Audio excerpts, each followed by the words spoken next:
Nikita Mirzani nilai Bunda Korla dimanfaatkan Ivan Gunawan. Cekcok perkara uang 500 juta rupiah. Beranggapan Bunda Korla dimanfaatkan, Nikita Mirzani memberikan komentarnya. Selebgram Bunda Korla viral lewat aksinya saat live di akun media sosialnya yang sukses menghibur warganet Indonesia. Bunda Korla diketahui tinggal di Jerman dan saat ini sedang berada di Indonesia untuk menggelar acara jumpa fans.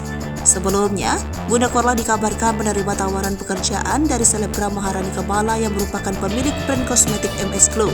Diketahui acara jumpa fans Bunda Korla ini diselenggarakan oleh Maharani Kamala dan presenter Ivan Gunawan saat keduanya melakukan live Instagram bersama Rabu 18 Januari 2023. Terlihat Bunda Korla dan Nikita Mirzani sedang berdebat.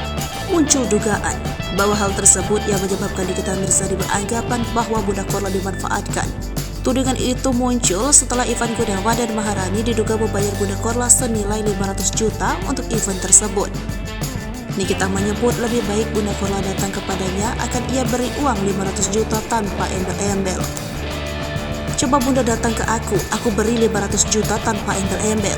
Nikita Mirzani menyebut bahwa Bunda Korla terpaksa melakukan pekerjaan tersebut. Namun dengan tegas Bunda Korla menyebut bahwa ia tidak terpaksa melakukan pekerjaan tersebut. Bunda Korla kembali menegaskan bahwa selama ini ia tidak pernah mempromosikan brand kosmetik milik Maharani Kamala di Instagram story-nya. Bunda Korla hanya beberapa kali terlihat memakai produk tersebut dalam live media sosialnya. Dalam video tersebut, Bunda Korla menjelaskan bahwa semuanya aman-aman saja.